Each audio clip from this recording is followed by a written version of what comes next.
علیہ وسلم کو تکالیف پہنچانے کے لیے اپنا مال خرچ کیا. تو اللہ تعالیٰ فرماتا ہے کہ یقول اہلکت مالا لبدا، کہتا ہے میں نے ڈھیروں مال فنا کر دیا.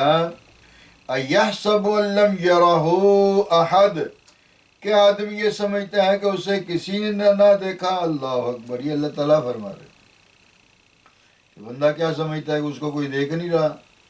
اللہ اکبر. الم نجعل لہ عینین، کیا ہم نے اس کی دو آنکھیں نہ بنائی؟ ہاں جی، وہ جو دو آنکھیں بنائی ہیں اس کی، وہ تو اس کے اعمال کو دیکھ رہے ہیں نا، وہ تو اس کے تکبر کو دیکھ رہی ہیں کہ وہ کیا طریقہ اختیار کیا اس نے. تو روز محشر کو رب تعالی جل شانہ کا یہ نظام ہے کہ بندے کے جسم کے اعضاء اللہ تعالیٰ کی بارگاہ میں گواہی دیں گے، ہاں بھائی کہ یہ بھی کام کیا، یہ بھی کام کیا، یہ بھی کام کیا، یہ بھی کام کیا. اللہ اکبر. وَلِسَانً وَشَفَتَيْن، اور زبان اور دو ہونٹ، زبان دی ہے، دو ہونٹ دیے. ہاں جی، یہ کرامن کاتبین تو ویسے ہی دیکھ رہے ہیں، لکھ رہے ہیں. اللہ تعالیٰ جل شانہ ہر چیز دیکھ رہا ہے، اس کے سامنے ہے، اس کے کوئی چیز چھپی ہوئی نہیں ہے.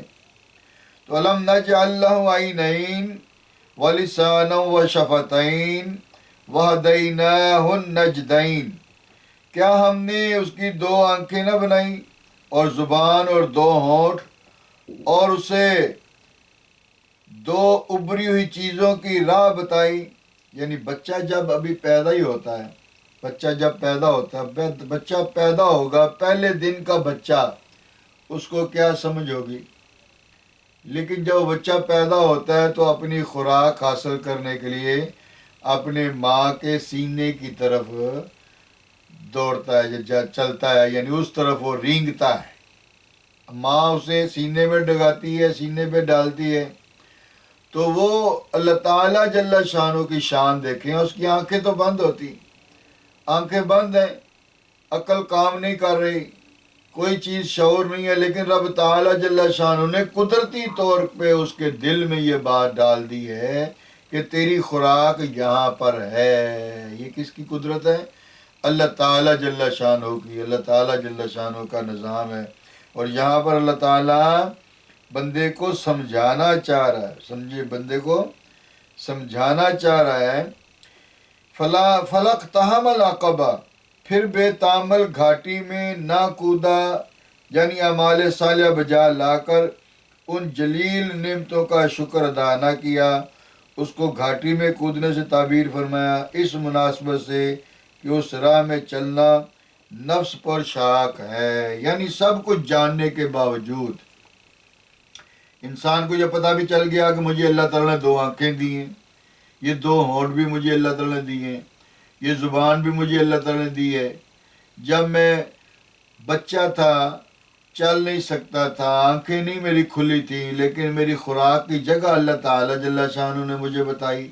یہ ساری نشانیوں کے بعد رب تعالیٰ جل شانہ یہ بات بیان فرما رہا ہے کہ سب کچھ جاننے کے باوجود بندہ پھر رب کے حکم کے خلاف چلا، جو رب نے فرمایا وہ نہ کیا، اس کے خلاف چلا. اللہ اکبر.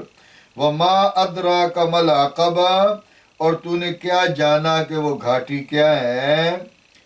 فک رقبۃ، کسی بندے کی گردن چھڑانا، وَإِطْعَامٌ فِي يَوْمٍ ذِي مَسْغَبَةٍ، یا بھوک کے دن کھانا دینا، یعنی کسی بھوکے کو کھانا کھلانا.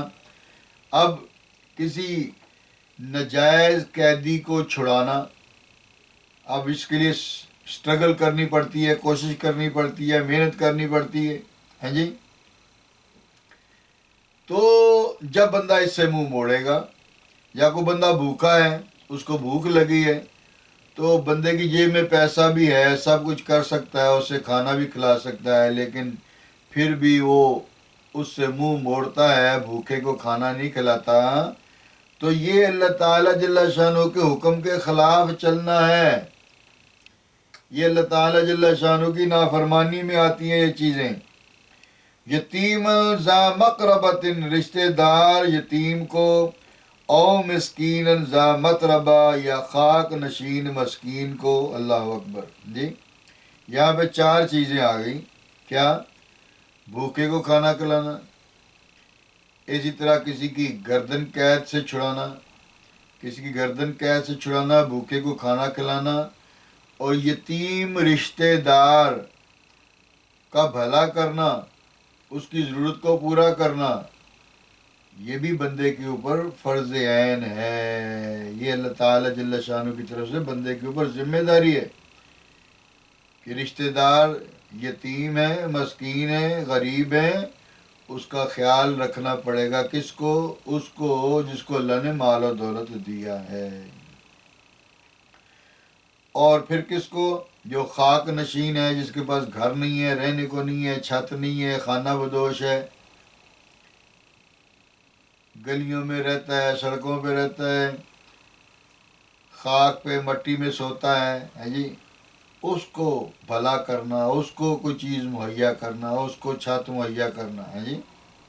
چھت مہیا کا بندہ اور کچھ بھی نہیں کر سکتا تو کسی کو خیمہ تو لے کے دے سکتا ہے نا. جس طرح ابھی سردیوں کے دن ہیں تو سردیوں میں وہ لوگ کدھر جائیں گے جن کے پاس گھر نہیں ہے، چھت نہیں ہے، غریب ہیں. گرمیوں میں تو وہ سڑک میں سو جاتے تھے، سردی میں کدھر جائیں گے؟ تو اللہ تعالیٰ جل شانہ نے یہ ساری باتیں بیان فرمائیں کہ بندہ سب کچھ جاننے کے باوجود اپنی نظر کو بند کرتا ہے، اپنی ذمہ داری کو پورا نہیں کرتا. تو یہ کیا ہے کہ گھاٹی میں اترنا ہے، اپنے آپ کو گھاٹی میں کودنا ہے. اور پھر کیا فرمایا؟ ثم کان من الذین آمنوا وتواصوا بالصبر وتواصوا بالمرحمہ، پھر ہو ان سے جو ایمان لائے اور انہوں نے آپس میں صبر کی وصیتیں کی اور آپس میں مہربانی کی وصیتیں کی. تو کیا اللہ تعالیٰ فرماتا ہے اولئک اصحاب المیمنہ، یہ لوگ ہیں دائیں طرف والے. اصحاب المیمنہ، دائیں طرف والے. روز محشر کو 2 گروہ کر دیے جائیں گے نا، بلکہ 3 گروہ ہوں گے. ایک تو دائیں طرف والے ہوں گے، ایک بائیں طرف والے ہوں گے، ایک ان سب سے سبقت لے جانے والے ہوں گے. والسابقون السابقون اولئک المقربون، وہی لوگ اللہ تعالیٰ جل شانہ کے قریبی اور برگزیدہ لوگ ہوں گے. تو دائیں طرف والے. قرآن عظیم الشان میں درود پاک اللہم صلی اللہ سیدنا مولانا محمد.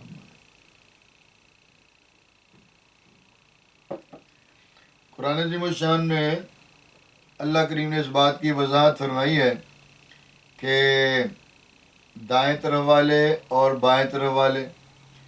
اصحاب المیمنۃ ما اصحاب المیمنہ و اصحاب المشأمۃ ما اصحاب المشأمہ. ایک تو وہ ہوں گے جو دائیں طرف والے ہیں، ایک وہ ہوں گے جو بائیں طرف والے ہیں. اور قرآن پاک میں فرمایا دائیں طرف والوں کو سلام قولا من رب الرحیم کہا جائے گا اللہ تعالیٰ جل شانہ مہربان کی طرف سے. جو بائیں طرف والے ہیں ان سے کہا جائے گا وامتازوا اليوم ایھا المجرمون، اے مجرموں گناہگارو آج تم علیحدہ پھٹ جاؤ. اولئک اصحاب المیمنہ، اور یہی لوگ ہیں جو دائیں طرف والے ہیں. کون؟ کسی کو قید سے رہائی دلانے والے، بھوکے کو کھانا کھلانے والے، یتیم رشتہ داروں کا خیال کرنے والے، خانہ بدوش یعنی جو خاک نشین ہیں ان کا خیال رکھنے والے ہیں جی. اور اسی طرح دوسروں کو صبر کی وصیت کرنے والے اور دوسروں پر مہربانی کرنے والے. فرمایا یہ لوگ دائیں طرف والے. والذین کفروا بآیاتنا ھم اصحاب المشأمہ، اور جنہوں نے ہماری آیتوں سے کفر کیا وہ بائیں طرف والے ہیں. اب کفر کیا، انکار کیا. ایک تو بندہ وہ ہے مسلمان ہے، کلمہ پڑھتا ہے، قرآن پاک کی آیات پر عمل نہیں کرتا، وہ بھی مجرم ہے اللہ کی بارگاہ میں. اور ایک وہ ہے کہ جس نے سرے سے ہی قرآن پاک کی آیات کا انکار کر دیا، وہ خالص کافر ہو گئے. علیہم نار مؤصدہ، ان پر آگ ہے اس میں ڈال کر اوپر سے بند کر دیے جائیں گے. وہ کون سی آگ ہے؟ وہ آگ جس میں انہیں پھینک کر جناب اوپر سے بند کر دیا جائے گا. تو میرے دوستوں اور بھائیوں، اس سورہ بلد میں رب تعالیٰ جل شانہ نے بہت ساری چیزوں کی وضاحت فرمائی. تو ہمارے لیے اس میں کیا حکم سب کے لیے واضح ہے کہ جو ناجائز قید ہیں ان کو چھڑانا پڑے گا، بھوکے کو کھانا کھلانا پڑے گا، یتیم رشتہ داروں کے مسکین رشتہ داروں کا بھلا کرنا پڑے گا، خاک نشینوں کو چھت مہیا کرنی پڑے گی، دوسروں کو نیکی کی وصیت کرنی پڑے گی، دوسرے مسلمان بھائیوں پر مہربانی کرنی پڑے گی۔ فرمایا یہی لوگ دائیں طرف والے ہیں۔ اور بائیں طرف والوں کا کیا فرمایا؟ جنہوں نے اللہ تعالیٰ کی قرآن پاک کی، اللہ تعالیٰ کی آیات کو جھٹلایا اور کفر کیا، اور ان کے لیے اللہ تعالیٰ نے کیا فرمایا؟ علیہم نار مؤصدہ، ان پر آگ ہے اس میں ڈال کر اوپر سے بند کر دیے جائیں گے۔ تو میرے نہایت ہی وقار واجب الاحترام بزرگوں، دوستوں اور بھائیوں، یہ موقع ہے، سانس آ رہا ہے جا رہا ہے، بندہ وہ چیز لیتا ہے جو گارنٹی والی ہو، کہتا ہے جی گارنٹی والی چیز مجھے چاہیے، مہینے کی گارنٹی، 2 مہینے کی گارنٹی، 6 مہینے کی گارنٹی۔ تو یہ تو خوش قسمتی بندے کی ہے کہ بندے کا سانس آ رہا ہے جا رہا ہے، ابھی سانس میں سانس ہے، موقع ہے، اپنے آپ کو رب کا فرما بردار بنا لے، رسول اللہ صلی اللہ تعالی علیہ وسلم کا فرما بردار بنا لے، نیکی کے راستے پر گامزن ہو جائے اور اپنی زندگی کو کامیاب بنا لے۔ دعا فرمائے اللہ تعالیٰ کی بارگاہ میں، یا اللہ یہ فلسطین کے مسلمانوں کو، غزہ کے مسلمانوں کو، برما کے مسلمانوں کو، کشمیر کے مسلمانوں کو، ہندوستان کے مسلمانوں کو، شام، یمن، چیچنیا، بوسنیا کے مسلمانوں کو، پوری دنیا کے مسلمانوں کو یہود و نصارہ کفار کے ظلم و ستم سے اللہ کریم محفوظ فرمائے۔ اللہ تعالیٰ ہمیں باعمل زندگی گزارنے کی توفیق عطا فرمائے، آمین۔ وما علینا الا البلاغ المبین۔ سنتیں ادا فرما لیجیے۔ میری طرف سے تمام نمازی بھائیوں کو درجہ بدرجہ سب کو السلام علیکم ورحمۃ اللہ وبرکاتہ۔